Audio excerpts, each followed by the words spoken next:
Oh, no, I was waiting. So, oh, were you? Okay. Yeah. Hey, Greg. Hey, and we are live. Good job, Ed. You know, I can click the button. I clicked the button. It was really getting it to stick in Zoom that was the hard part. Now that it's stuck in Zoom, we're fine. Let me go and get some levels for everybody real quick. I'll start with you, Ron. Can I please get a count back from 5 for you? 5, 4, 3, 2, 1. Awesome. Sounding great. Ed, can I please get a count back from 5 for you? 5, 4, 3, 2, 1. All right, awesome. Everybody sounding great. We got about 3 minutes here. Okay.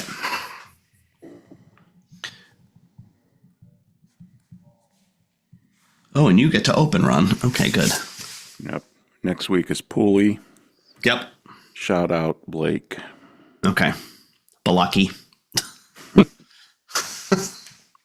Baki. Did you guys get the question from Hector? Yes, but we're going to deal with that on another show. That's going to go because it's for Pooley. Yeah. Yep. I just want to make sure you saw it. Yeah, we did. So all of a sudden, questions. Mm-hmm. It's awesome.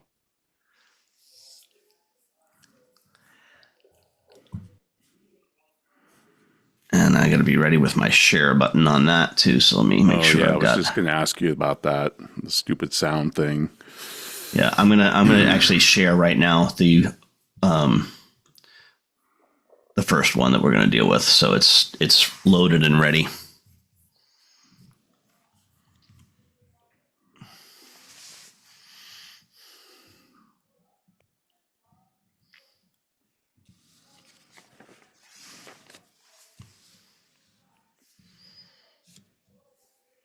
There's a question on LinkedIn as well from Hitendra, former guest of the show. Yeah.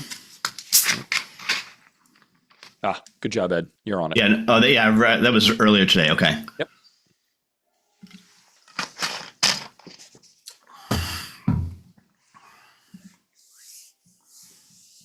And Greg, did the auto feed stop for the movies again, or the clips? It did, because we mucked around with remember we were messing around with the settings last week, and we were moving things in and out of folders.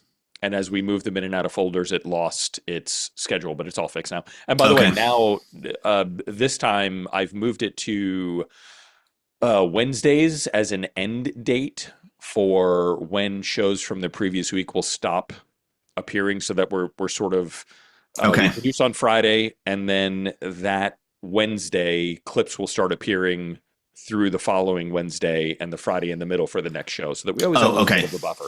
Okay, got you. That works. And that's way inside baseball for anyone that cares. You know, sausage making. I mean, it is. There are a number of podcasters out there, by the way, who have started YouTube channels and said, "This is what my setup looks like. This is all the equipment I use. No, this I is know. how I produce the and they're fascinating. I love them." Yeah. About 30 seconds. All right, I'll be in the background. Have a great show. All right. Thanks, Greg.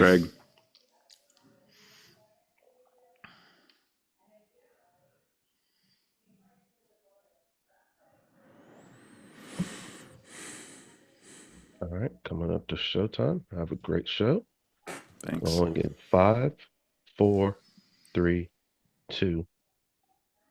Welcome to the Soul of Enterprise, Business and the Knowledge Economy, sponsored by Woodard, building your ideal practice with coaching, education, community, and resources. I'm Ron Baker, along with my good friend and Threshold colleague, Ed Kless. I got to start saying Threshold, Ed. It's hard to break the habit. It's like when, we used to get changes to the opening, you get in a roll and you can't stop. You do. Well, today, Ed, we're doing the Boardroom Brawl. Will purpose stand tall, or will profit take all? Thank you to ChatGPT for being so alliterative. Yes, for sure. And thank you to the listener who asked a question, which we'll probably get to on the next segment. But Ed, I know you have something else for us to start with. Yes, we have, for those of you who don't know, you can ask us questions and submit them through a website. So it's thesoulofenterprise.com/question. And you can record your question for us, and we will play it back on the air. And we have such a question today, Ron, and this is one that we sort of have a little bit of experience with based on a former guest of the Soul of Enterprise who came, but we'll get to that. Let's get rolling on here, and here is the question. Hi, Ron and Ed. My name is Melquia Smith, and I am a children's book illustrator. And Ron, I actually got into your world a few days ago through a Relay and Profit First webinar. And I started diving deep into value-based pricing and the subscription model and all of the things. And so I'm really curious, as I've been hearing so much information and so much just value, how CPAs and finance professionals are able to use these sorts of models for their business. I'm really curious, what are ways that a children's book illustrator can use this business model, either value-based pricing or subscription model pricing? Thank you both so much for your time, and I am so excited to be able to listen to your ideas. Hi, Ron and Ed. Sorry, there you go. All right, Ron. Wow. Well, thank you, Melquia. That's awesome. I'm actually intimidated, Ed, because children's books. Oh, geez. I just remember something William F. Buckley wrote once. He wrote one children's book, and I don't know, 50 others or 60 others, and he said the hardest book ever was the children's book. Mm-hmm. And and Rush Limbaugh he was a children's book author.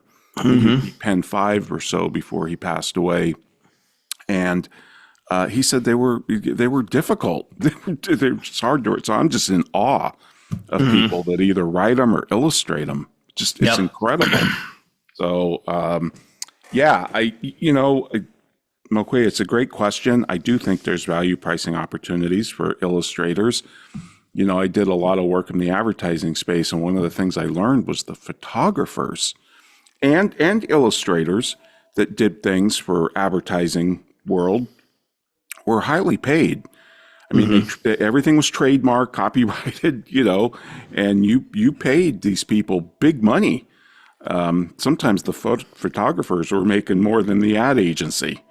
Yeah. To put it in perspective. So I do think there's ways to do it. I think there's ways that you could do, obviously, fixed price, and you could also probably take a percentage of the royalty. Maybe you do. I don't know if you've ever thought of that or have ever done that, but the idea here would be, you might lower your fixed price for a higher royalty percentage at the back end if you think the author's really sitting on a gold mine, with a best-selling book. You might want to share in some of that risk reward.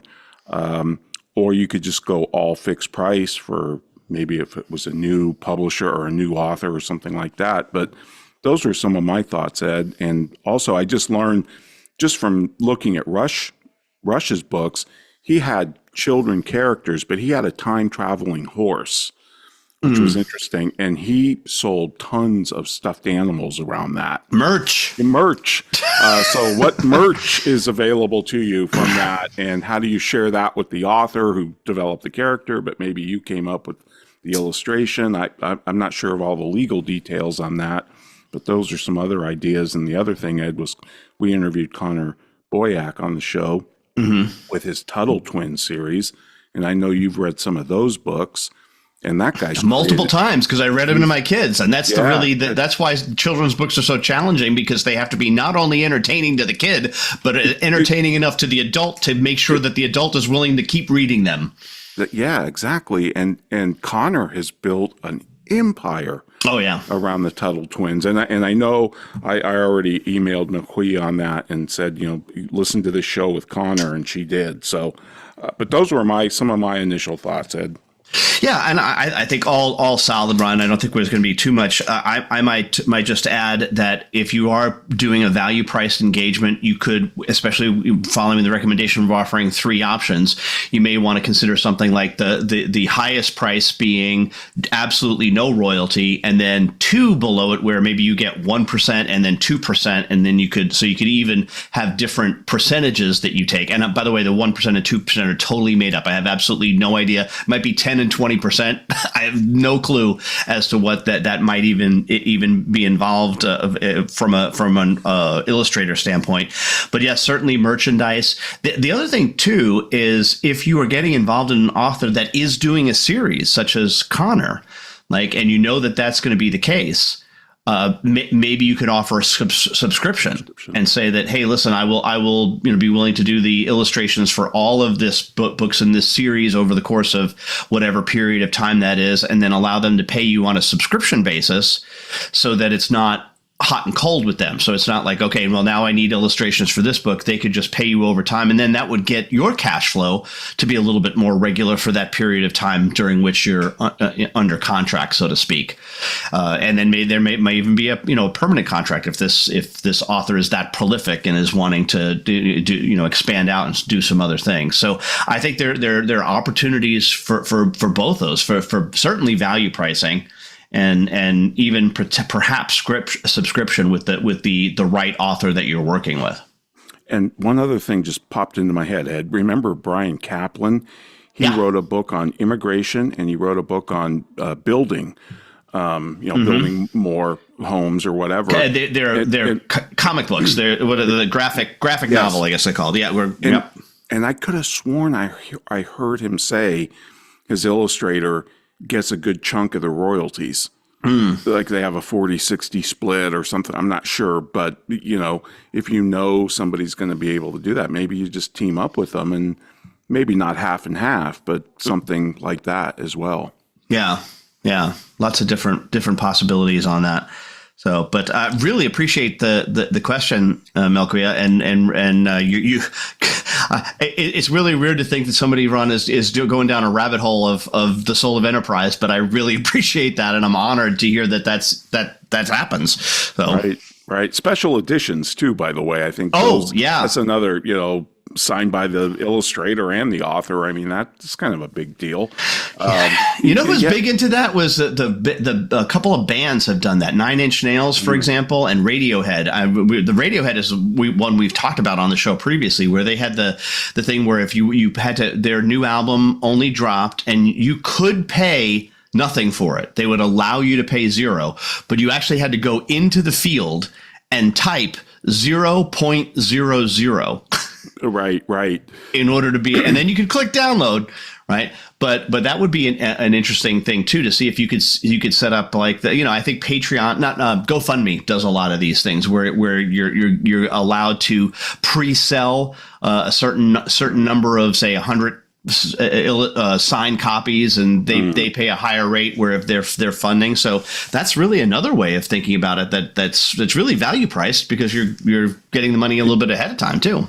Yeah. Like Disney, when you buy an animation cell from one of Disney's movies, and some of those go for big bucks. Just wow, so many different things to talk about there. But that's really neat. Thanks for that question. All right, and before I play the next question, Ron, do you want to lead this off a little bit as to what we're going to be talking about? This is now the original title of the episode, so. Yeah, we came up with this title, The Boardroom Brawl. Will purpose stand tall or will profit take all? Because somebody sent in this question, and it's from Peter, and I think he's in Texas. Yep. And let's just play the question because that'll give folks the context of what he's asking. Hello, Ron and Ed. Greetings from Denton, Texas. Pete McCleskey here. I sure love your show. I benefit from it, and I thank you for putting it on. One thing you've been saying a lot lately is that profits are not the purpose of a business. They're the result, you say. This seems problematic to me. In fact, we have about a generation and a half or 2 generations of adults who have been relentlessly taught that capitalism is bad and profits are evil. It seems to me that the overriding purpose of any business is to make a profit. While I may have some other great thing I want to accomplish, the main purpose is to make money. And I don't think we need to be telling people that that's bad. Can you explain some more about what you really mean? Thanks, guys.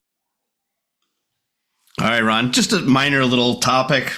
Yeah, just a little bit. We decided to dedicate a whole show to it, Peter. Right. So what a great question. And I'm so glad you brought it up because I absolutely, in the first part of his question, see where he's coming from, Ed, that we've taught a generation or probably more now that pursuit of profit is evil and blah, blah, blah. And Peter, we are the last guys that would ever say that profit was evil. In fact, my mentor, George Gilder, says profit is an index of your altruism. And that's a fascinating definition because altruism, Ed, correct me if I'm wrong, means other directed, right? Means outer directed to your customer.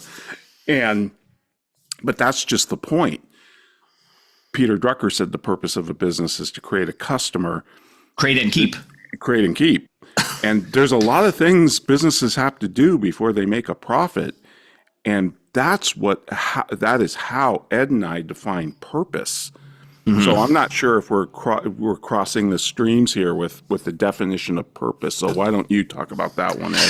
Yeah, I think that's absolutely the case. I don't think we have a quibble at all with what Peter has to say with regard to the understanding of the content. This is purely based around our understanding and what we mean when we say purpose versus result and cause versus effect. So I think that is and look, purpose and result. You could certainly see how a lot of people in everyday usage would use those two things as synonyms. Right? It's really a purpose and a goal, isn't it, Ed? The way you break down goal and objectives, because it may or may not happen. It may or may not happen. Profit may, in fact, most of the time, profit doesn't happen. The overwhelming majority of businesses in any given calendar year does not necessarily make a profit. And so therefore, if the purpose was a business only to make a profit, well, then there's a lot of people who are not obviously fulfilling their result, right? that purpose. Whereas, however, the focus on what is the external purpose outside, and I think that's really one of the key distinctions and delineations, is that purpose, in my mind, is, as you say, altruistic. It's other driven. It's focused on the outside. Is that create and keep a customer aspect of what Peter Drucker was talking about, right? But this is a giant can of worms that we have just opened. So we're going to take our break here so that we can really jump into it deeply. Want to remind you can get a hold of Ron or me by sending an email to asktsoe@verisage.com. The website is The Soul of Enterprise, where you can see show notes as well as previews to upcoming shows. A reminder about our Patreon channel, which is now available has been available at patreon.com/TSOE. There you can listen to the show commercial free, as well as any bonus episodes that Ron or I do. At a certain level, you can get a shout out like Blake Oliver did at Earmark CPE. Check him out at earmarkcpe.com. But right now, a word from our sponsors. All clear. Just let me know when you're ready for your count-in. Back. Okay. Awesome. Take a moment to say hello to our ever-growing live streaming audience. Hey, live streaming audience, how are you? Welcome. Every week the number gets bigger and bigger, and it's great to see. Very Fabulous. cool. We love that. That's cool. great. Thank you guys really for coming on. Hope it's a nice way to wind down toward the weekend. That's one of the reasons why, Ron, we really like doing the show on Fridays, I think. We happenstanced into it being Friday. Yep. But Kind of did. But we also kind of looked at our calendar and said, well, we seem to be home most Fridays. That was we're trying to really be home on big. Fridays. Yeah. But But it's also just a great way to recap the week. yeah, for sure. Gives us a whole week for our stack. Which is bulging this week, Ed. I know. Can't wait. Well, that's bonus, though, Ron. That's bonus. I know. I do want to talk about purpose a little bit more, so maybe I'll bring us back. Okay, so you bring us back, and I'll go into purpose and then talk about some other things. Are you ready for the count-in? Yeah, let's do it. All right. Jordan, ready when you are on the count-in. All right. Coming back in 5, 4, 3, 2. Welcome back, everybody. We're talking about the boardroom brawl. Will purpose stand tall or will profit take all? I didn't know this was a boxing match, but that's okay. Ed, the other thing about purpose, just to add to your definition, is, and this comes from a book, The Starting Point of Great Companies by Nikos, and he's got a last name I can't pronounce. It's Greek, it goes on and on. But he says, purpose is bigger than tactics. Purpose is bigger than strategy.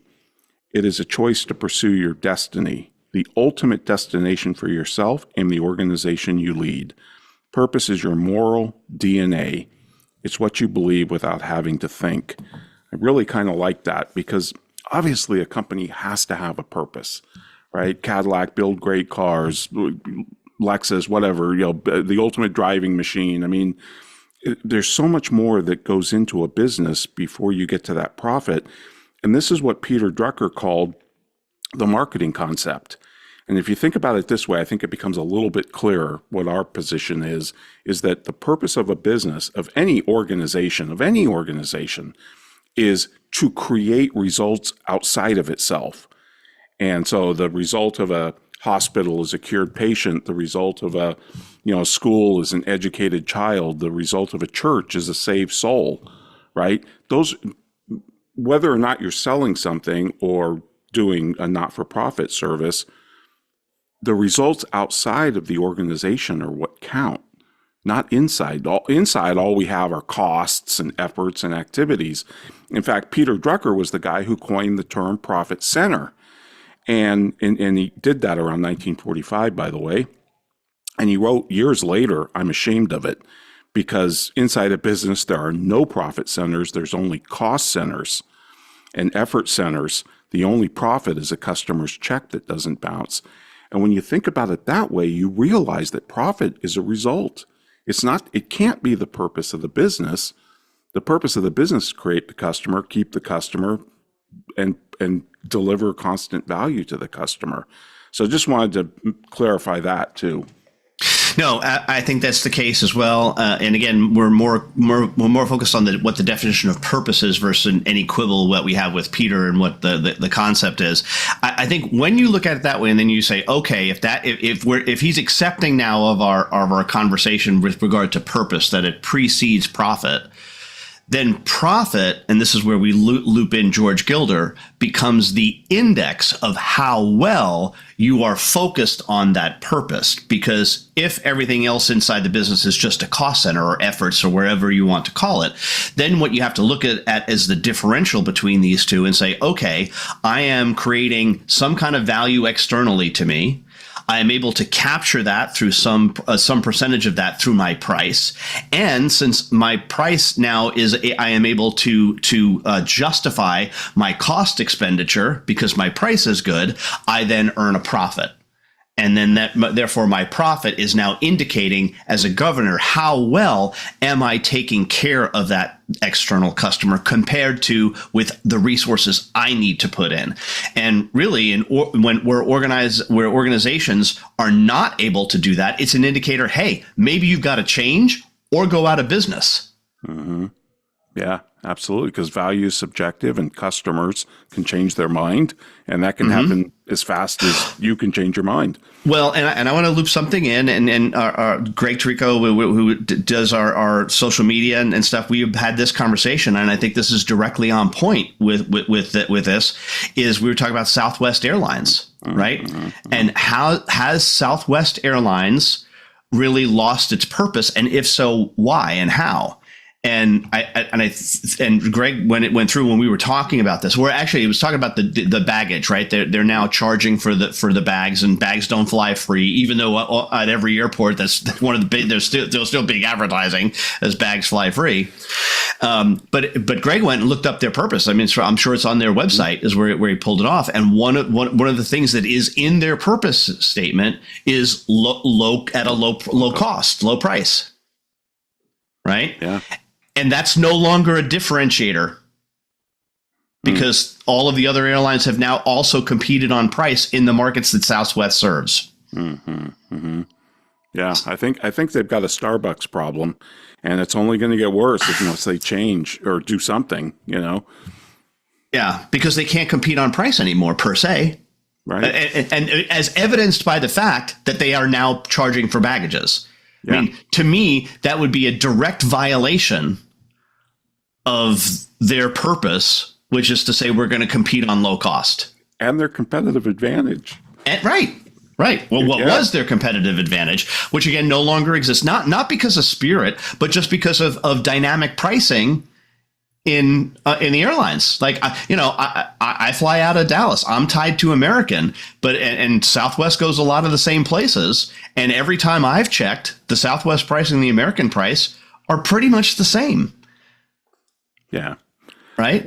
Another way to think of the purpose profit thing is, profit is the oxygen for the body, but it's not the point of life. I know you always talk about the purpose of, is not to make red blood cells. Yeah. Yeah, this is from Conscious Capitalism, which is what we talked about with Kimberly last week. But I always thought that this is a really good analogy. I mean, and I don't know if this is directly from John Mackey or if he's quoting someone else, but I'll attribute it to him. And he says is that profit is like red blood cells in your body. One of the definitions of death is the inability of the body to produce red blood cells. Mm-hmm. But none of us wake up in the morning with the to-do list on the to-do list. You know what? So I'm going to produce me some red blood cells today, Ron. That's what I'm going to do. Right? They are the result of what we eat, what we do, the exercise we do, or in my case, don't get. So that they are the result. And if we don't do that, we die. Right. But no one's focused on it. We're focused on other things. So I like thinking of that purpose is like the red blood cells in your body. It's something that we don't necessarily think about on a regular basis, but is a necessary condition for continued survival. And of course, that leads back to another Drucker quote, which is that profits are the price we pay for tomorrow. So I'm sure you can riff on that too. Right. And the other thing is, I think we also are defining profit a little bit broader than most people do. And to many people, they think only of their own profit, but business opportunity seldom knocks on the door of self-centered people. No one ever goes to a store merely to please the storekeeper. So when Ed and I are talking about profit, we're not only talking about the seller's profit, which of course is essential. That's the price you pay for tomorrow and all of that, but also the buyer's profit. The buyer has to buy something of greater value than the cash that they surrendered. And if they do that, well, then they earned a profit. Now, we as accountants, we get all hung up on the numbers, but the fact is, if you paid Starbucks $5 this morning for a latte, it was worth more to you than $5. And accountants get all, wrapped around the axle of, well, how much more? $5.10? I don't know. Could be $20 because you have to go to some boring CPE, and you really needed that shot of caffeine. The point is, there's that double thank you moment at the register. Both sides say thank you. You only do that if you both think you got more value than what you gave up. And hence, economists have always looked at the buyer's profit as well as the seller's. And I think that's another thing that really needs to be understood, because that brings us back into, you've got to create the value over and above your price. Well, what Marx called it surplus value, right? He viewed that as the exploitation of the worker. He did. So Ed, basically profit is a lagging indicator of what's in the hearts and minds of your customers. If you really think about it. It's a lagging indicator. A lagging indicator of in the hearts and minds of your customers. I like that. Yeah. Yeah. Again, a lot more can be said about this, but just because we're often accused of being too theoretical, let me just point out what some actual entrepreneurs who made a ton of profit have said over the years. Business must be run at a profit, else it will die.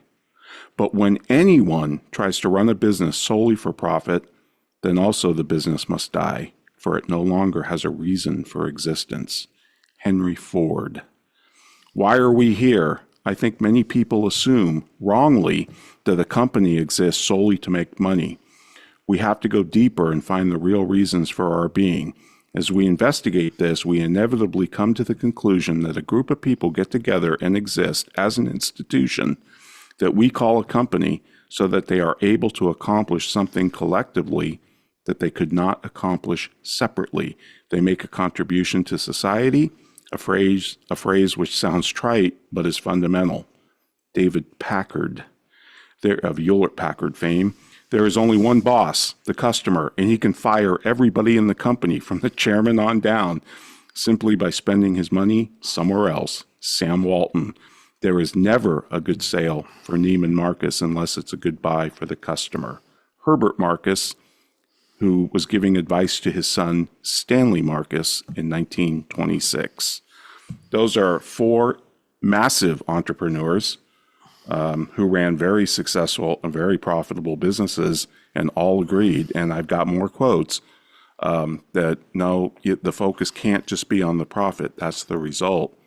We have to, we have to do R&D. We have to experiment. Just look at any company that's out there making record profit like Apple, and how many experiments, or Amazon, how many experiments go wrong for them? That, like you say, they successfully crash. Mm-hmm. Yep.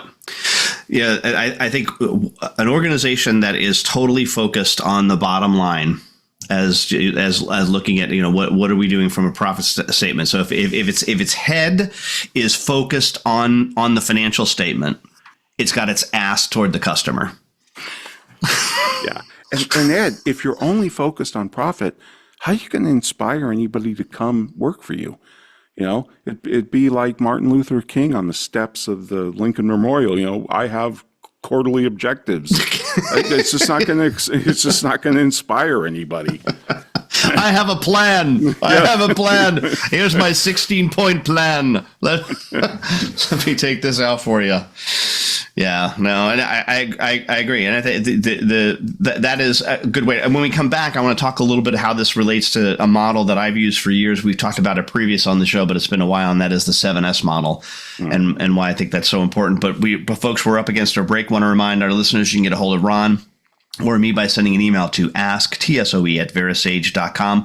The website is The Soul of Enterprise, with show notes as well as previews to upcoming shows. Love for you to get out there and rate this podcast. Do that at ratethispodcast.com/TSOE. Those of you on with us right now live, please do it now. Grab your phone, go out to ratethispodcast.com/TSOE, and we will love to get your review. But right now, a word from our sponsors. All right, all clear. Just let me know when you're ready for your counting.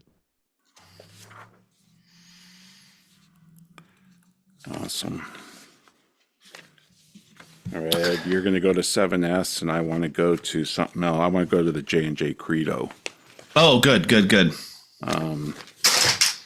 Which, and you're going to relate in the Tylenol thing to that too? We could do that. Yeah. Sure. And how they handle, because I think that was a direct result of the Credo, right? Right. Of course, we talked about this on our ethics show, but yeah. But I think it's a good way to tie it in. Yeah, Greg. Fun fact: my father-in-law was flown to New Jersey for an emergency meeting because he worked for Johnson & Johnson inside of the sales organization and was a part of that. This. Yeah, the process of sort of healing. And to this day, he tells the story as one of the most amazing business lessons he'd ever received, and rightfully so. Yeah, it happened twice, 82 and 86. Yep. Yeah, that's used in ethics books all over the place about doing the right thing for the right reasons. Mm-hmm. It's very Kantian, Yep. No, I agree. Good stuff. All right. So I want to talk just a little 7S, and then you can riff off of that. Where are you going, Ron? I'm sorry, you said. I'm going to talk about a couple other things on profit, and then I'm going to go to J&J. Okay. And I might go to Novak, 7 internal, 7 external responsibilities of business, which I think are brilliant. And again, we've talked about this in our ethics show, and maybe in our CSR show too, but that's okay. It's worth. We got 500 shows, dude. We got. I know 531. 531 as of today. Yeah, I know 531. All right, Jordan. Whenever you're ready. All right, coming back in 5, 4, 3, 2. And we are back on the Soul of Enterprise. We are talking really the purpose and versus profit, which is the primary thing that we want to do. And I think, we're coming heavily down on the purpose side, with the understanding that the result has to be the profit as well. But Ron, this relates to something that I really like to talk about, and that is the 7S model, which was first put forward by McKinsey and Company back in the 70s. It was embraced by Tom Peters and Bob Waterman in their seminal work. Really, I think one of the first best-selling business books. Would you say that would be probably the case? I mean, Drucker had stuff before that, but as in terms of a mass market trade. It created the genre, The genre, right? For sure. In Search of Excellence. And on page 10 of that book, in fact, sometimes referred to as the page 10 model, is this thing called the 7S model, and I won't go through all of the S's, but there was a morphing of this model that was done by another McKinsey consultant that worked out of their Chicago office. And what he did is he pulled the center of the model out to the left. And instead of being, just one circle with all of the S's around the one thing, he said, no, there's an intention here to read this model from left to right, because there is a primary aspect of it. And he called that primary aspect, the first S is shared vision. And in shared vision was mission, vision, and values.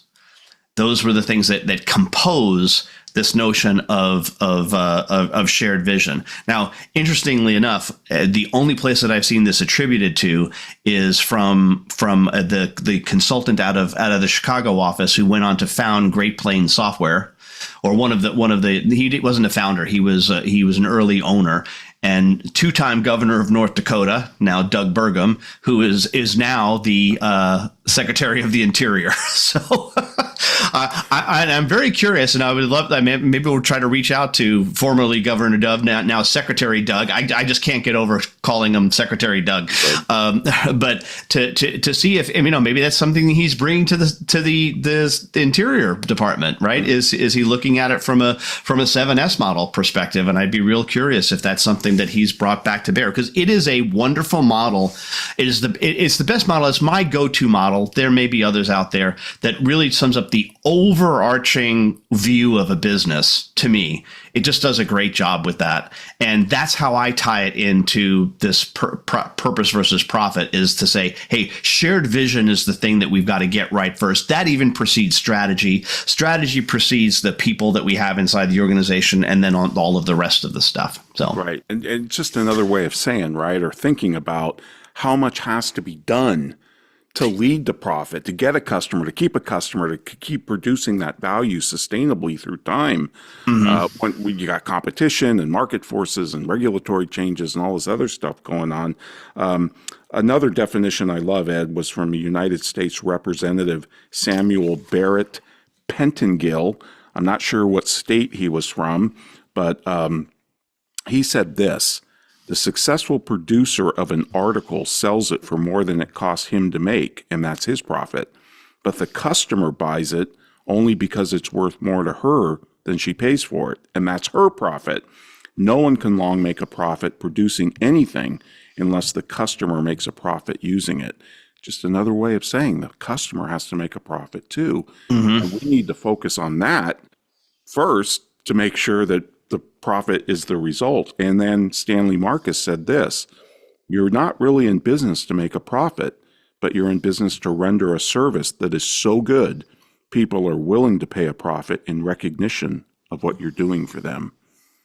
And you can see why all of these entrepreneurs started to say, no, the function is not just to make a profit.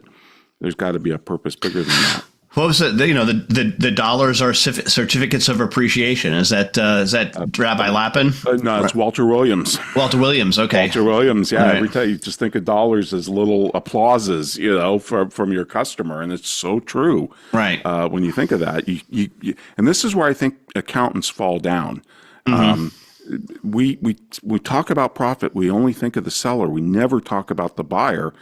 And of course, this leads, Ed, to the whole thing that debits in the real world, debits don't equal credits, right? Because both sides profit, but that profit that the buyer makes is not recorded anywhere. Right. Because, right. And in accounting and in our national accounting, meaning GDP, we're only recording transactions at the agreed upon price. GDP is silent with respect to customer profit. That's right. That's right. And it has, and we've talked about this. I think this is a great example, but how much would you have to pay to not be able to use your iPhone ever again? Now, there's a flip answer to that, which is, thank God, like I would never. But I mean, if you really think about it, if what iPhone or whatever, your mobile phone, right? I'm an Apple guy, so I'm going to go. But so what would you have to? I'm constantly using it. Like you'd have to pay me a lot of money to say, nope, I won't use this ever again. Nope, take it away from me. And Yeah. I mean, it's retirement level money if you think about it. And it is. It's a retirement number for sure. I've asked the question in front of audiences, and they all kind of chuckle, but they know you know nobody would pay me that amount. You know, it'd be too big of a sacrifice. Which gets back to the economist William Nordhaus, who tried to measure the buyer's profit, and said basically, if you look at these entrepreneurs like Henry Ford, like David Packard, Hewlett Packard, and Steve Jobs, Bezos, and Gates, and all, they get about 2%. They capture about 2%, which means that 98% is going to the customer. Which leads me to believe, Ed, that Apple is not a skim pricer; they're a penetration pricer. Yeah.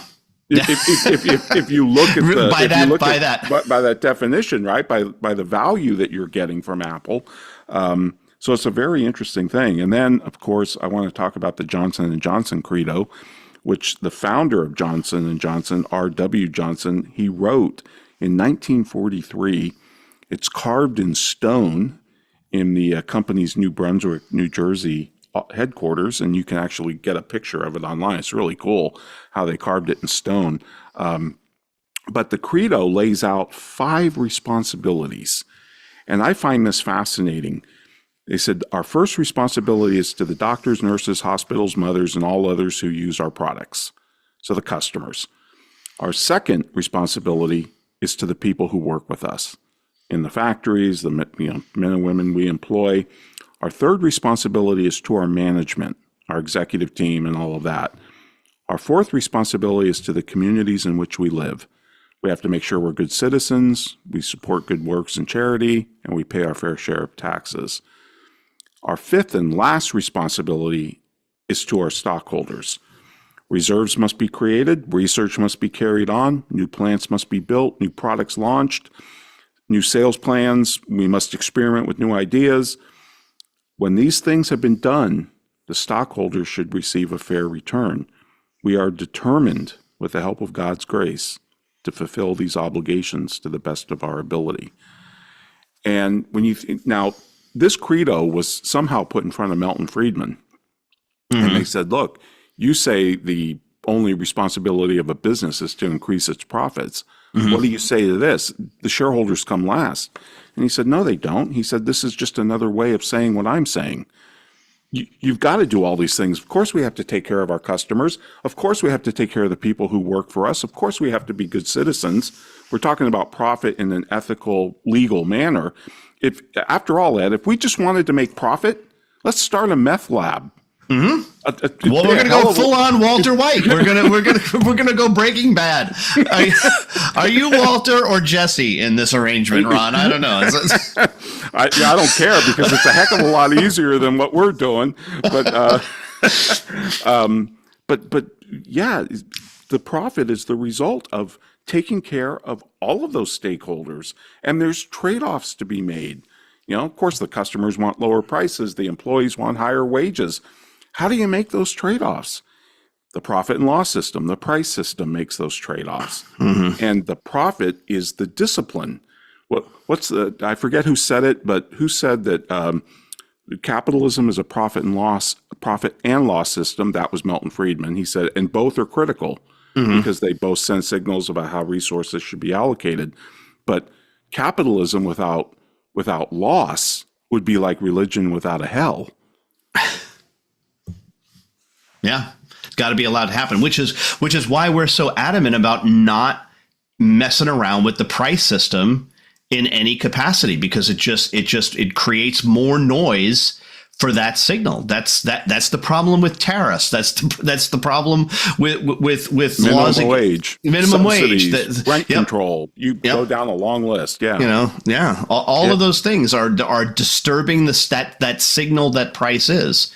And profit is a major signal when it comes to allocating resources. Thomas Sowell loves to say, look, profit's about, 6-10% of national income, yet it allocates the other 90%. That is such a profound statement. It's an incredible insight. So and by the way, if a company does nothing but make a loss, well, then it's wasting society's resources. The question becomes, how long can the investors hang on?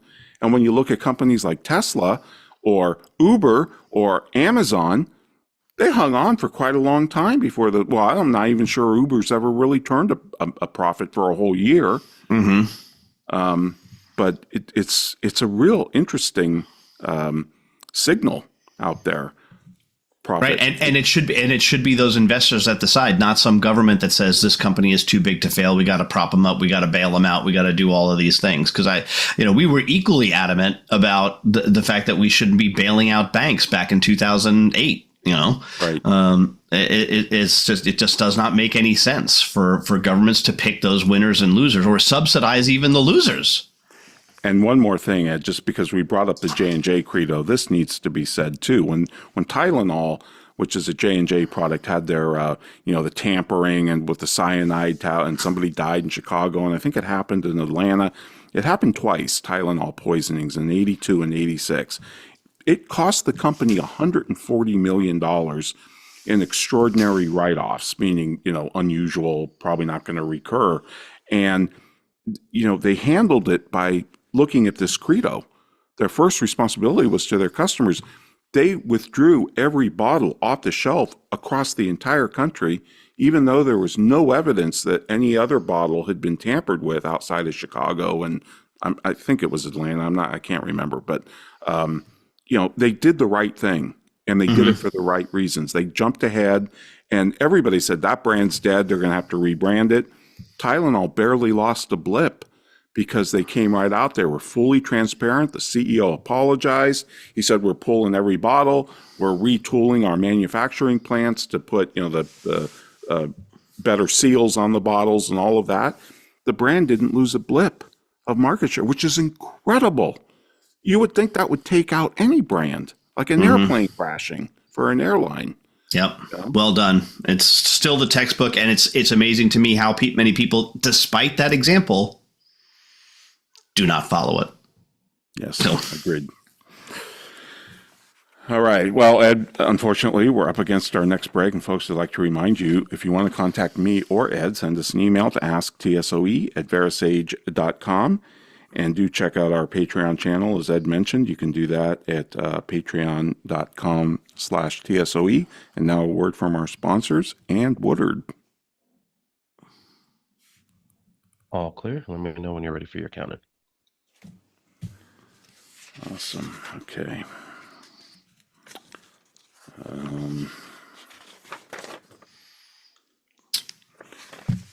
What do you got left on the stack? I got the 7 internal, external responsibilities, unless you want to do something. No, I got my 7S in. I did have a notes here. For, email, but we can do that another time. We can do it. Why don't we? Let's do that, Ron. Because we can wrap up on this rather than stay on that. Let's see. Which one of these would I rather talk about?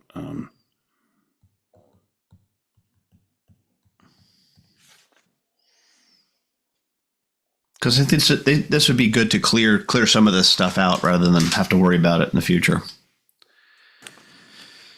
Yeah, although we have other shows coming up. So Right. But I think that the topics for those are going to be a little deeper. So true.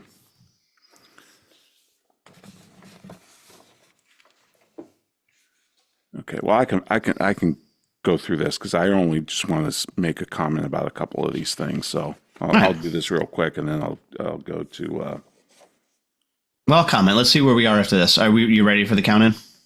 Yeah. All right. Coming back in 5, 4, 3, 2. Well, welcome back, everybody. We're talking about purpose and profit.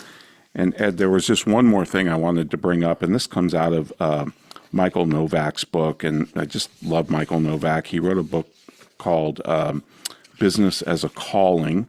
And he makes the argument in that book that a business, in its essence, is a moral institution because it requires moral conduct to succeed in the long run. I mean, we joke about a meth lab, but it's probably not going to last as long as Procter and Gamble, right? And he laid out 7 internal responsibilities, and these would be responsibilities internally of a business. And then he laid out 7 external. And of course, when you have requirements coming from the outside world, that would be like an ethical conduct or a moral code, right? Because it's external to you. Right. But his 7 internal responsibilities, and I'll just go through them, they're so self-evident. 1 is to satisfy customers with goods and services of real value. And that's not easy. That's hard in and of itself, just to keep continuing to make products and services or offerings that customers find valuable and are willing to pay a profit. The second is to make a reasonable return on the funds entrusted to the business by its investors. And Novak asks a beautiful question. Is it moral to lose other people's money? And we did a whole show on this. Yeah. And Peter, just so you know, the show that we did on this was stakeholder capitalism, the wisdom and wonders of shareholder capitalism, which we compared to stakeholder capitalism, which we're not fans of at all. And that's show number 488. So you can take a listen to that. And then the third internal responsibility was to create new wealth. And only businesses create wealth. I don't know if government can't do it, NGOs can't do it, not-for-profits can't do it. To create new jobs, same thing. Only businesses create new jobs, and to defeat envy because they generate upward mobility. So they tamp down the envy, the green envy monster. Number 6 is to promote invention and ingenuity, which we give protection to in the Constitution with trademark property and all that, and to diversify the interests of the republic. It's crucial to preventing the tyranny of the majority. Novak loved the fact that road builders and airlines have different interests, and let them battle it out in the marketplace. So, but again, you're putting the customer first in these 7 internal responsibilities. So it just kind of backs up everything else that we've been saying here. But it's a great book. And then I'll just leave on this because I just think this is so good, and I can't find it. Where did I go? And again, this is Michael Novak, and it's from Business as a Calling.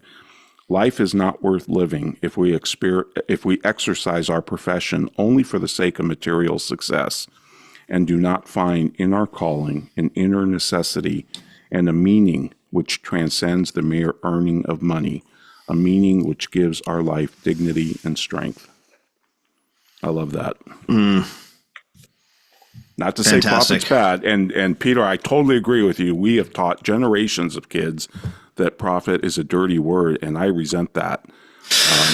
Look, I got a story about that, Ron. And this is I was doing a program up in Canada, and I think one of the exercises we did was the trading game, which we've done a show on as well, way back, lessons from the trading game.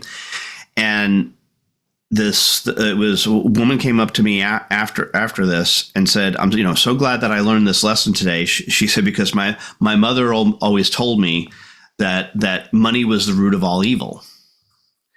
And I said, "Well, I hate to tell you this, but your mother was misquoting scripture, or at least selectively quoting. Right? It's love of money is the root of all evil, not money itself, because money is just a medium."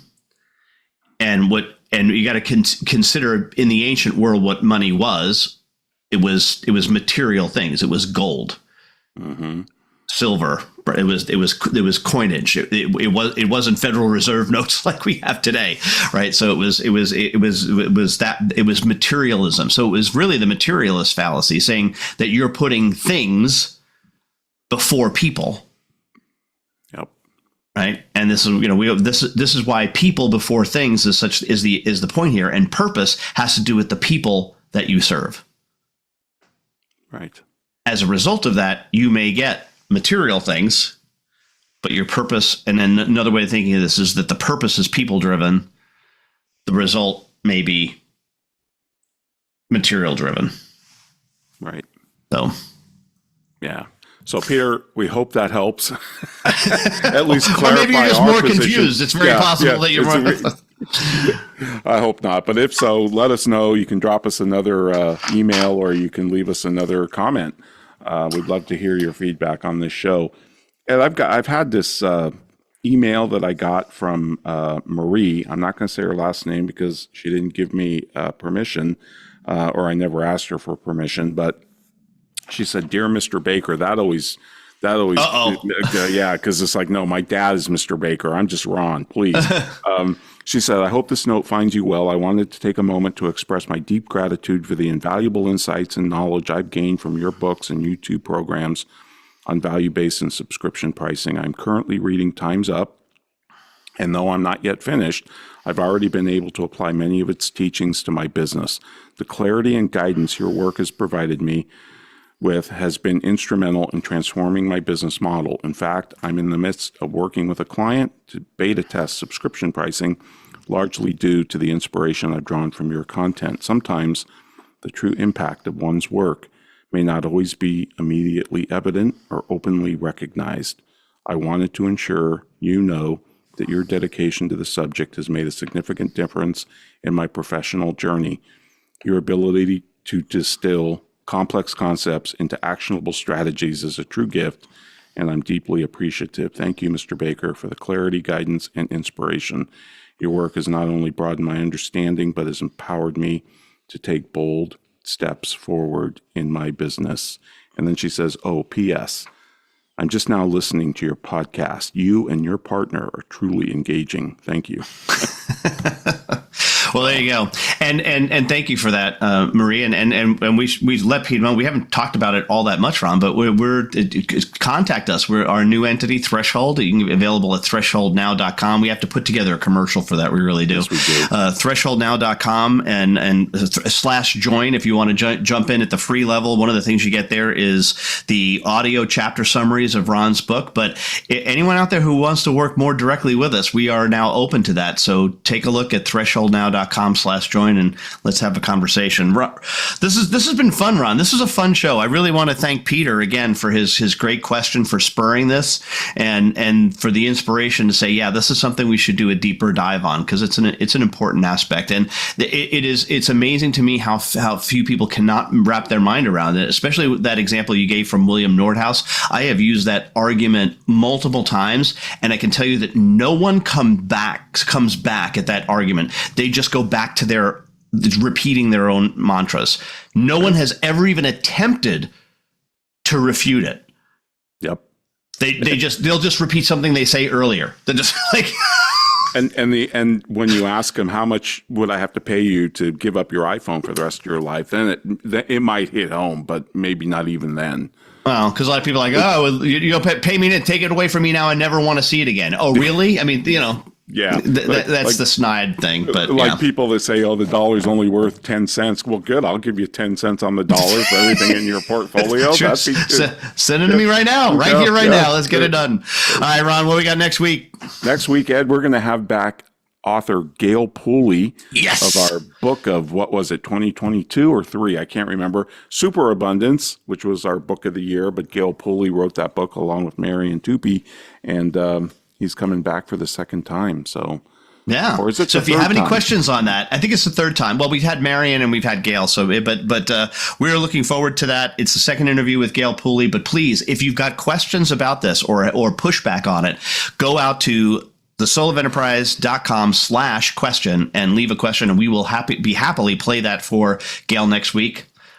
See you in 167 hours, Ron.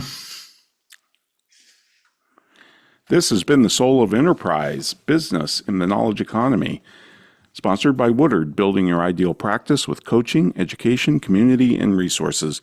Join us next week, folks, on Friday at noon Pacific time. In the meantime, check us out at thesoulofenterprise.com. You can find full show notes and information on upcoming shows. You can also contact Ed or me at asktsoe@verasage.com. Thanks for listening, folks. Have a great weekend. All clear. Great show. All right. Thanks, Jordan. Thanks, No Jordan. problem. Hope you all have a great weekend. You too. Take care. All right. Overtime. Oh, let's do it. Let's do it. Let's overtime. So a couple of things from the show. As I was listening to it, I was doing a little bit of research in the back before you because I too was curious, Ron, about whether or not Uber had been consistently posting a profit of any kind. In 2023, they finally posted a profit for the year, net income of 1.89 billion, and then in 2024, net income of 9.86 billion. So for the last two full calendar years, Uber has reported a profit. Excellent. Okay. Yeah, I thought it was just maybe quarters, but yeah, okay. Yeah, Cool. no, but I have noticed that Uber has gotten awfully expensive. Yeah, It has, hasn't it? Mm-hmm. Far more expensive than it used to be. It used to be that Uber Black was comparable to the taxi. No more. Nope. Yeah, yeah. Because I've taken a few taxis and thought, yeah, this is cheaper than Uber quoted me, So, yeah. So that was interesting, and then also I'm particularly proud of this, but it's not for everyone.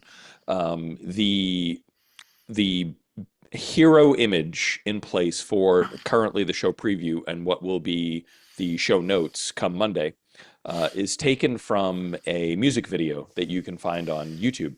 I grabbed the image because it is a boardroom brawl. It is the entire Awesome. video, and the image I grabbed is a hip hop song called Nobody Speak, done by DJ Shadow and Run the Jewels. Run the Jewels is an Atlanta-based hip hop act.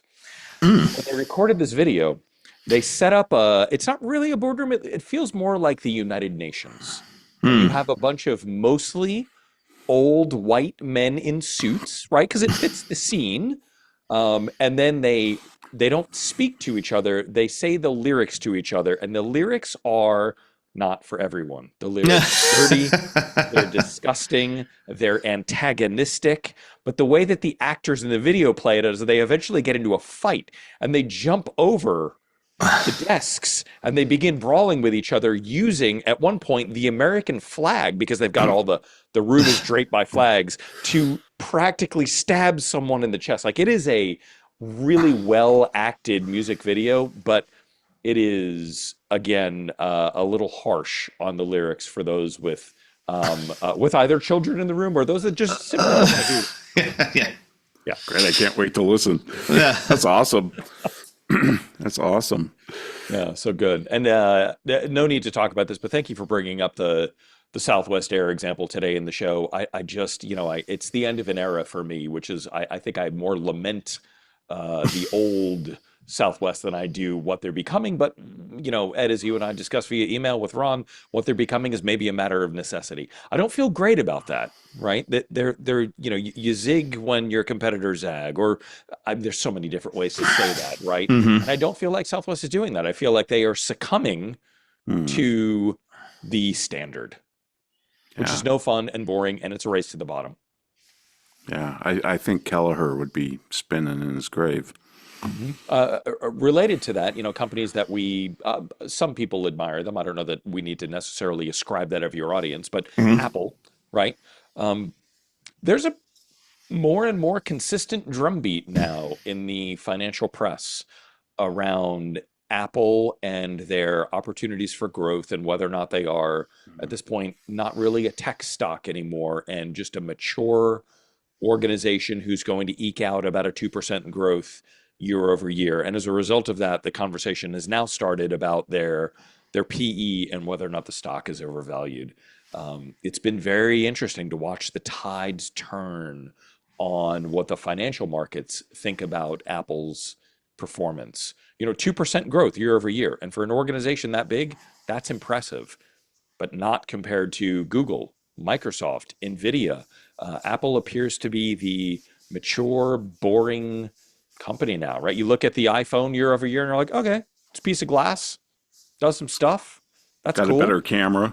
Better camera. Maybe. That's what everybody wants, right? They want the better camera. You look at their MacBook Air that came out this week and the most significant items, right? Starlight blue as the color. And keep going. Chip, right? Pretty much a standard consumer laptop that hasn't changed too much over the years. However, they did drop the price by $100, which I think is a pretty strong indication from Apple that they may not experience any significant pressure from tariffs. Ed, The price drop was what was interesting to me. yeah, down on, and they do so they increased the price of the MacBook Air when they shifted from Intel's chips to their own chips. Clearly, some development costs there that they were trying to recoup. At least now, in hindsight, right? People thought, well, maybe it's just going to be $100 more expensive forever. It was always a really sweet spot there for Apple at $999. You can get a fantastic consumer grade laptop, arguably more than a consumer grade laptop at this point, because the only MacBook Pros are truly, video editors or people doing photogrammetry or something really intense, right? But at $999, that seemed to be a sweet spot price point for them, and they dipped above that price point for several years when they introduced their own silicon. But now with the M4, they've come back down to $999 with the $100 price decrease. Mm-hmm. Yeah, the price decrease is always significant for me from Apple. Right. Yeah. Because you're just going to buy another one. So. Right. Because and it's an indicator to me that something's on the line, and it may be new innovation, like a relatively short cycle innovation, so that they can jack the price up the next time more. But we'll see. Well, you think we're going to get the foldable iPhone this year, Greg? Oh man. Okay. So. Here's my flippant answer, and then I'll give you a real flippant answer. Flip, like flip. I get it. Yeah, you get it, right? I don't care. Okay. It's interesting tech for sure. Apple's never been accused too often of jumping on the next technology bandwagon. They've done it a few times. Arguably the Apple Watch was new to a still forming and nascent market, unless you were a Garmin customer, and then you were like, "Hey, welcome to the club, Apple. It's nice in here. You should join us." The Vision Pro is another example, but generally speaking, Apple's not considered at the forefront of technology, hardware aside. The flip phone, I mean, is there a use there for me? I don't know. And, of course, this device could come out and then I get very excited about it because Apple has done an excellent job with execution. But what I've seen from Samsung, for example, if Apple is going to go that route, it's not terribly useful compared to the phone I have in my pocket today. And by the way, Samsung's foldable phones are thousands with multiple S's at the end of dollars. Yeah. Oh, yeah. Wow. These are expensive devices. $2,500, $2,600, $2,700 for these foldable phones from Samsung if you want the higher end devices. Wow. Yeah. I think that the foldable will become a thing when they can, with pretty much the same form factor that you have today for the iPhone and maybe even the Pro size, right? Where you can unfold it not once, but twice and get the iPad size thing. But the thing is, it has to fold back up and be what the current iPhone Pro is. It can't be thicker than that. It can't be four times as thick as that. That's not going to fly. Right. So you might be able to get twice. They might launch it at twice as thick. Because if you can get twice as thick and then still fold it out and get an iPad from the phone. If you take the battery out of the phone today, it's pretty thin. If you take the battery out of the phone today, it doesn't work. Yeah. But it is thin. But that is, I do think that right now the limiting factor for making any phone thinner is the lithium ion battery technology. Absolutely. And that's where graphene comes in. Oh, yep. Which Ed introduced me to the idea of graphene, what, 15 years ago now, Ed? And it's slowly but surely made its way into all sorts of yeah, no, it's there. It's fairly ubiquitous. Oh. Yeah, Yeah, it's amazing. Years ago, I thought to myself, why can't I take my phone and dock it such that the OS recognizes that it's been docked and then displays some better desktop version of the OS on a monitor, Bluetooth keyboard and mouse? I'm good. So my phone is the only computer I own, and based on whether or not it's in my hand, it's iOS, or if it's docked, it's Mac OS, right? I'm glossing over a lot of the details there. But as these phones become more and more powerful, you get to a point where if a phone can run a large language model locally, why am I buying a laptop? Just let me dock my phone and put it up on a monitor, right? Yep. Wow. Yeah, that's interesting. And Motorola did that at a CES, and we all know the Consumer Electronics Show is a great place for vaporware and future ideas that will never happen. So Motorola showed off a phone that you could dock and display on monitor. I was like, oh, they stole my idea. That's awesome. Please steal my idea and make it happen for the world, right? Because clearly I'm not the only one with these ideas. But they never took it forward. It was just a CES only device, unfortunately. Yeah. Yeah, and as good as the iPad is, it still lacks for content creation, you know.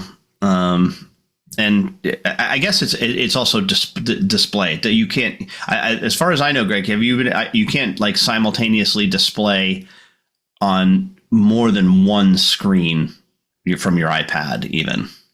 It works in the opposite. So you can use your iPad as an additional monitor if you have a Mac, but you can't go the other way. Yeah, you can actually put the iPad up on a screen. Yeah, but not two screens. Yeah. Right, not two screens, right? Okay. Yeah. Or have two separate screens. Yep. Right. Yeah. Right. So that because the iPad is the kind of the obvious answer to my desire that I just have a phone that I dock. I'm happy to have an iPad and a phone, and I just dock the iPad, and you can, But now we're stepping into a world that Apple journalists and followers are very torn about, right? Apple has multiple operating systems. The two main ones that we know are iOS and macOS. And at what point do they make the decision to just make these the same operating system? I thought that was the more likely thing when they split it out into what is it? iPad OS or Pad OS and Apple TV OS and Vision OS. Vision OS, yeah, they're all separate now. Mark Gurman, the Apple whisperer that works for Bloomberg, is extremely well. And by the way, Mark Gurman was hired as a journalist when he was in high school. To report on the Apple beat because he's like 27 now, and he's one of the editors of the Bloomberg technology section, right? He does every week. He does a newsletter, and recently he started talking about how Apple is taking a lot of learnings from Vision OS and beginning to apply them to Mac OS. So he expects to see a significant redesign of the operating system. But these are all, in my mind, they're incremental changes, right? I'm going to have a MacBook Air next year. I'm going to have an iPhone next year. I'm going to have a couple of monitors. Apple isn't necessarily lighting the world on fire. They've just historically been very good at execution, but not at the forefront of technology, which is getting back to the point from before, maybe why financial analysts are beginning to turn a little bit on the Apple story. Yeah, at their current PE and stock price. Yeah, I mean, I think their delay of Apple Intelligence with Siri is, and the only thing I can think of that is there must be a security issue that they haven't resolved. That is. I don't know. It's a big delay for a security issue. I mean, I know, but I think they are taking security seriously. Is my point, and I think that to me, that in my mind, that's the only thing that would delay them from really releasing it. Is they're like, there's still a security hole here that we cannot patch. Yeah. This is partially feeling, so it's not absolutely true, and you don't need to believe it.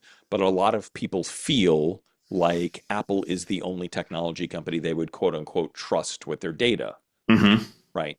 And if that's the case, carrying that forward, then Apple is well positioned Mm-hmm. to do a lot of the Apple Intelligence stuff they've shown off by ingesting our personal data, keeping it on the device, Correct. and making it more useful to us. Sure. Correct. Yep. But I don't know. I won't say n equals 1. Sample size is not 1. N equals 2 on this call. It's you and me, Greg. Sure. That's Sure.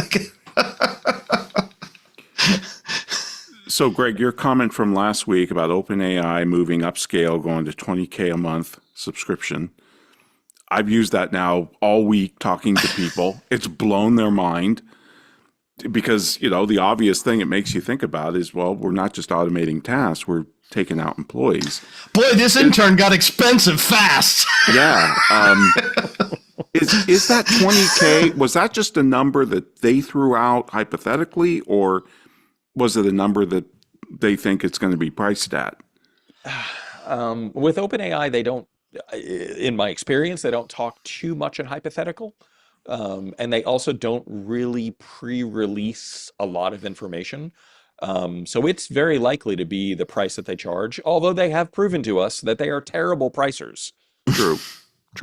Yeah, that's what I was wondering. Just what if it was an official announcement or just a speculation somewhere. Yeah. No, it was from an interview that Sam Altman did. Okay. Yeah. Okay. And I'm gonna give a strongman argument for OpenAI and its pricing. They're pricing a unicorn. Yeah, this Right? is Teen Zoe's point that you got to throw it out to the market and let the market kind of figure it out before you do what Microsoft did, you know, with Copilot. Right. And by unicorn, I mean, it's like, you know, would you like to buy my unicorn? I have no idea how much a unicorn worth, right? This is Rory Sutherland's line. They are pricing a unicorn. They're like, well, I have no idea what this is worth. Nothing to compare it to. That's right. There's no, and second law of pricing, all prices are contextual, and there's no context. They're creating their own context. So that's what they're doing with the 2,000 and 20,000 is they're creating their own context with that. But it also gives, doesn't it, and maybe I'm way off base on this, but doesn't it give you insight into what guys like Sam Altman are thinking this thing is capable of? Oh, sure. Oh, their phrase, I used it last week, right? PhD level research assistant. Yeah. They use that phrase repeatedly, which is significant. To anyone out there that has a PhD, my apologies. Well, yeah, and that was Tyler OpenAI is coming for you. And I mentioned Tyler Cowen's point, and that's the point: is what does a PhD mean now? That's tough. I'm about to send my daughter off to college, so I don't want to talk about it. And how are the colleges going to deal with that grant PhDs? Buy stock in Blue Books. This is what I'm. We got to buy stock in Blue Books and Scantron because they're coming back. Everything's going to be. We had a great conversation the other night at dinner. I was so confused. My daughter, as well as many other students, maybe all, I don't know, across the United States, use for AP testing and AP tracking advanced placement classes. They use a system called College Board. So it's a relatively standardized system. Ed's nodding his head. You know College Board, right? I do because I have had kids to take the AP test. So there you go. So they had to draft an assignment inside of College Board for class. And the nice thing about College Board when you do it on a school computer is that you can't open up other tabs, you can't copy and paste. It's effectively a digital blue book. So, you know, my daughter writes. It was a 3-page something or other journalism. She's in AP journalism class, right? And she says at dinner, she's like, there are, you know, I don't know, 18 of us in the class. And the teacher specifically called out me and my friend and said, great job. And then said, and I ran all of your assignments through an AI checker. And the other 16 of you came back with it at minimum 40% AI. So I paused. I was like, okay, wait a minute. So a system that doesn't allow for copy and paste on a locked down computer, on a computer given to you by the school, why are teachers running this through an AI checker? Because, by the way, AI checkers are historically terrible. Yeah, they are Telling you whether or terrible. not it's AI, right? OpenAI Right. developed an AI checker and took it off the market. Right. And it's just an odd world right now, is what I could figure. So you've got these teachers who have been told you need to run this through the AI checker, but the kids are using a system that's so locked down they can't even copy and paste. So unless they have memorized what the AI spit out, what are you Or doing had their with the phone checker? laying there That's what I'm saying. Could they have their phone laying there and just been typing? typing. I mean, I tried to rationalize through this and I couldn't. And what I determined is it's just a weird point in time, right? It's just a strange point in time for teachers, for the AI checkers, for the technology. The school systems cannot ignore AI. That's not possible, right? You have to deal with it as best you can. I used to love this when my kids were in elementary school and they would do the little smaller research kind of papers that they were asked to do, right? They were always told that they cannot cite Wikipedia as a source. Yeah. It's the best source out there.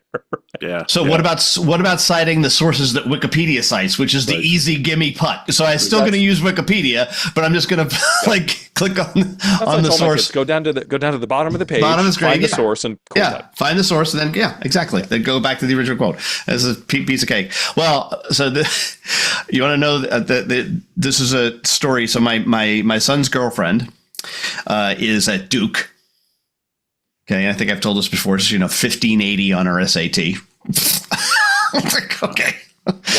Why'd she miss that one? I know, right? That was probably a parent's question. Why'd you miss 2 questions? Why just A and not an A plus? Yeah, exactly. So I want to tell you about the most secure examination that is conducted at Duke University.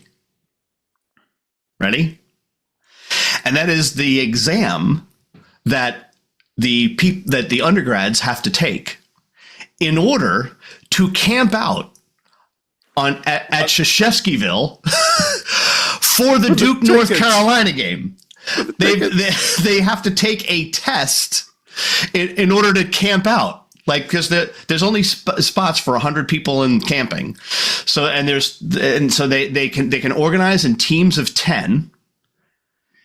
And then that's the way that the camp rules are, so that they then can have 200 of these or 100 of these folks camping out, right? So it's 1,000 people are allowed to camp out to get into the Duke North Carolina game. But in order to be able to camp out, you got to take the paper test, and it is administered in Cameron Indoor, and they scan you blonde, and they take away your phone. I mean, the only thing that is not, I'm sorry, they are allowed to remain clothed. I mean, I'm pretty sure that at some point it's going to be like you strip bare naked in order because it is a paper test that is administered, and of course it is administered by the other students who are like, you might be able to pull this crap on the professors, but you can't anything over on us, like.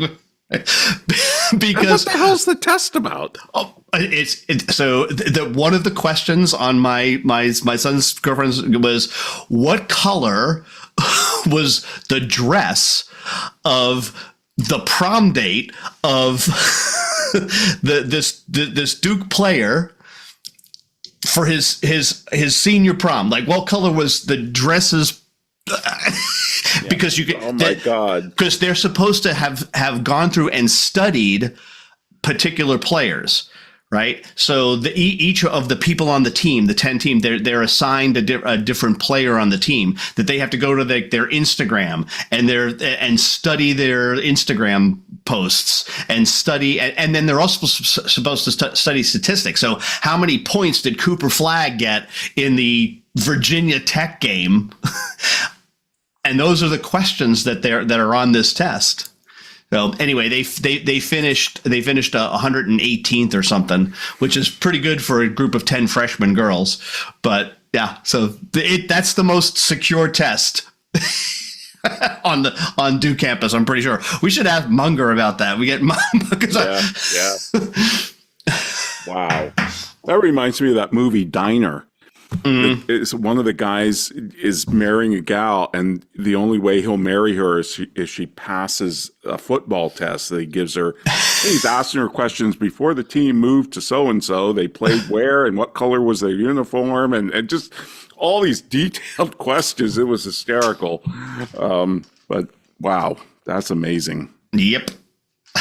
I knew they camped out. I had no idea they had to take a test. For the Duke, North Carolina game, they have to take a test in order to be able to camp out. That's, yeah. Because that's where Richard Nixon went. To Duke? I did not know that. I think the law school. I'm not he sure. went to Duke Law? Yeah, Okay. Duke Law. Okay. He might have went there all four. I'm not sure. Yeah. So it's a beautiful campus. Greg, I don't know if you've gone. Well, your daughter's already decided, so you don't have to worry about it. I made the mistake of it being the first stop that we made because my brother works there, and I'm like, Sean, I have to tell you, this is not going to be a more beautiful campus that you're ever going to see in your lifetime. So my daughter loved Furman. A lot of people love the Furman campus. Furman, It's yeah. pretty gorgeous, but I still would put Duke far above it. Right? Yeah, and it's my next door neighbor is a Duke Law, right? And he's retired now. I was talking to him the other day and talking college, right? And then I decided to go back home and do a little bit of research. Duke has like 18,000, 19,000 students. But the overwhelming majority of them are graduate students. Yes. Right. Yes. The undergrad population is like 2,000 total kids. Wow. Yeah. So this is why, like the valedictorian of my daughter's high school got denied, not deferred, denied from Duke. Because there's like, if you do the averages, right, about 500 kids a year get into the undergrad, a year total across the entire country get into the Duke undergraduate program. Wow. I'm far more impressed by someone who can get in, who has a Duke undergrad than a graduate degree from Duke. Wow. Yeah. Nixon went to Duke for law school. He graduated from Whittier College in California. Doesn't impress me. With his undergrad. Yeah. Not impressive. Greg, Not impressive. Nixon, who the hell? So, all right, gentlemen. Yeah, you've got a bonus episode to get into, and I don't want to keep you from it. All right. All right, Greg. Yep. Have a Thanks. great weekend. All right. You All too. right. Thanks. All right. I guess I opened, Ed.